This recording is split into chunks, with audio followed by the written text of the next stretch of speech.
जय माता दी। बोलिए दशा माता की जय। आपको आज की कथा अच्छी लगे तो कमेंट में जय दशा माँ ज़रूर लिखें और ऐसे ही कथा सुनने के लिए हमारे चैनल को सब्सक्राइब ज़रूर कर लें। आज इस वीडियो के माध्यम से हम सुनेंगे दशा माता के 5वें दिन की कथा। एक राजा की 2 रानियाँ थी। राजा की प्यारी रानी को लक्ष्मी कहा जाता था और दूसरी रानी को रानी होने पर भी कुलक्ष्मी कहा जाता था। एक दिन लक्ष्मी रानी क्रोध होकर लकड़ी का पट्टा ले मलिन कपड़े पहनकर कोप भवन में जा बैठी। राजा ने लक्ष्मी से पूछा, तुम कोप भवन में क्यों बैठी हो? तुम क्या चाहती हो? रानी बोली, कुलक्ष्मी को देश से निकाल दिया जाए। कुलक्ष्मी रानी थी, इसलिए उसे निकाल देने से राजा की बदनामी होने का डर था। इसलिए रानी को पीहर छोड़कर आने की बात सोची। राजा ने पटरानी को एक रथ में सवार कराया और स्वयं घोड़े पर चढ़कर रथ के साथ चलने लगा। एक बीहड़ जंगल में पहुंचकर राजा ने रथ को रुकवाया। पालकी ढोने वाले को वहां से हट जाने को कहा गया। राजा रानी को उस जंगल में छोड़कर घोड़े पर सवार होकर अपने महल में आ गया। कुलक्ष्मी को बाढ़ जोते सारी रात बीत गई। रानी को प्यास लगी। वह रथ से उतरकर पानी की तलाश में चल दी। रानी ने आसपास खोजा परंतु उसे कोई जलाशय नहीं दिखाई दिया। रानी ने एक सारस के जोड़े को एक तरफ जाते देखा। रानी कुलक्ष्मी सारस की जोड़े के पीछे चल दी। चलते चलते वह एक नदी के किनारे पहुंच गई। रानी ने सोच आदि से निवृत्त होकर उसी नदी में स्नान किया। जल पीकर अपनी प्यास बुझाई। उस समय कुछ अन्य स्त्रियां भी स्नान कर रही थी। स्नान करने के बाद उन स्त्रियों ने दशा माता का डोरा लिया। उनके पास एक डोरा बच गया। उन्होंने रानी से डोरा लेने का अनुरोध किया। रानी डोरा लेकर अपने रथ में आकर बैठ गई। दशा माता ने रानी की परीक्षा लेने के लिए एक बुढ़िया का वेश धारण कर उसके रथ के पास आई। वह रानी से बोली, बेटी, तुम यहाँ बैठकर क्या कर रही हो? रानी ने बुढ़िया से कहा, पहले तुम बताओ, तुम कौन हो? बुढ़िया ने उत्तर दिया, मैं तुम्हारी मौसी हूँ। तब रानी उसके गले लगकर रोने लगी। उसने अपनी विपदा भरी सारी कहानी बुढ़िया को बता दी। अंत में रानी ने बुढ़िया से कहा, अब मुझे केवल तुम्हारा ही सहारा है, मेरी रक्षा करो। दशा माता की कृपा से उसी जगह माया का शहर बस गया। रानी के भाई भाभी आदि सारा मायका वहाँ प्रकट हो गया। रानी ने अपने पीहर के साथ मिलकर 9 दिन दशा माता की कथा कहानियाँ सुनी। 10वें दिन डोरे की पूजा होनी थी। उस दिन सवेरे उठकर दशा माता ने रानी से कहा, नदी में स्नान कराओ, वहाँ तुमको स्वर्ण कलश मिलेगा, तुम उसे ले लेना और जो डोली तुम्हें लेने आए उसमें बैठ जाना। किसी से ये मत पूछना ये डोली किसकी है। रानी ने नदी में स्नान किया। वो स्नान करके बाहर आई तो उसे 2 स्वर्ण के कलश नदी के किनारे रखे मिले। उनके पास रेशमी वस्त्र रखे थे। उन वस्त्रों को रानी ने पहन लिया। वह चलने को तैयार हुई तो डोली आती दिखाई दी। वो डोली में बैठ गई और अपने घर पहुंच गई।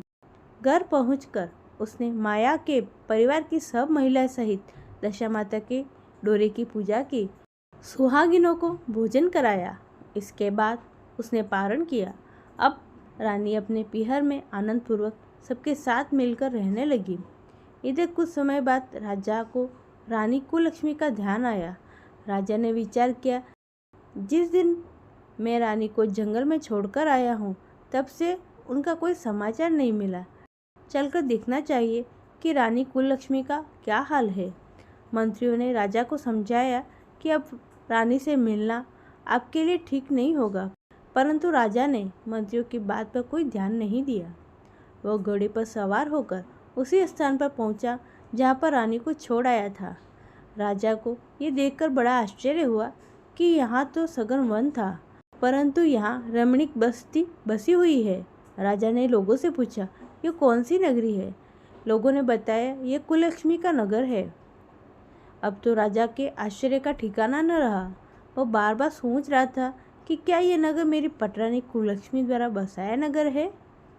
राजा ने कुललक्ष्मी के महल के पास जाकर सूचना भिजवाई, उनसे अमुक देश के राजा मिलना चाहते हैं।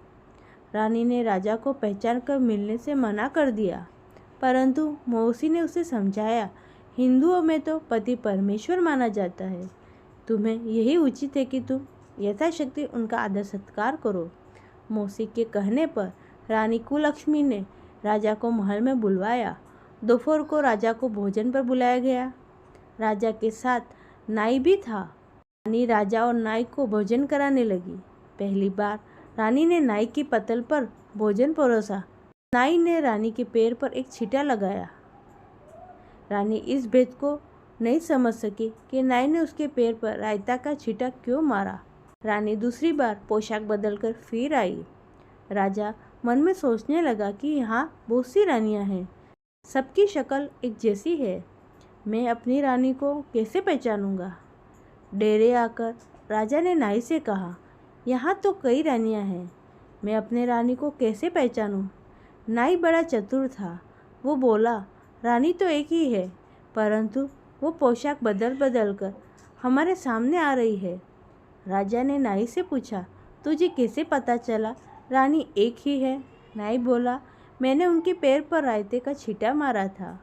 वह 3 बार कपड़े बदलकर हमारे सामने आई, परंतु एक छींटा उनके पैर पर तीनों बार लगा था। अगले दिन रानी ने राजा को अपने महल में बुलवाया। राजा को अपनी मेज पर बिठाकर खाने के लिए पान का बीड़ा दिया। पान खाकर राजा पलंग पर लेट गया और रानी उसके पैर दबाने लगी। राजा ने रानी से अपने किए के लिए क्षमा मांगी। रानी को अपनी राजधानी में चलने को कहा। रानी ने कहा, आप मुझे किस मुँह से चलने को कह रहे हो? आप तो मुझे जंगल में अकेला छोड़कर चले गए थे। आप तो दूसरी रानी के कहने में आकर मेरा परित्याग कर चुके थे।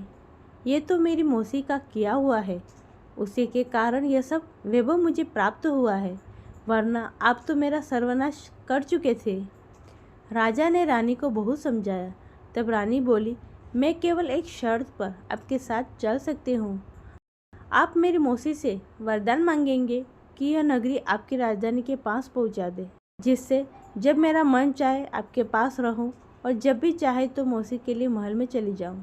मेरी मौसी बड़ी दयालु है, संभव है कि यह हमारी बात मान जाए। राजा ने दशामाता मौसी से प्रार्थना की। मौसी ने राजा की बात मानकर दोनों शहरों को पास पास स्थापित कर दिया, मानो एक दूसरे के ही भाग हो। राजा ने दशामाता की कृपा का फल जानकर शहर में ढिंढोरा पिटवाया कि उसकी प्रजा दशामाता की पूजा करे। भगवती दशामाता ने जिस प्रकार कुललक्ष्मी पर दया करी, वैसे ही दया सब जनों पे करे। हे दशामाता, जैसी आपने कुललक्ष्मी पर दया कृपा की, वैसे ही कृपा कथा पढ़ने वाले को, कथा सुनने वाले को और ये व्रत करने वालों पर करना। बोलो दशामाता की जय। आपको आज की कथा पसंद आई है तो कमेंट बॉक्स में जय दशा माँ ज़रूर लिखें। राधे राधे।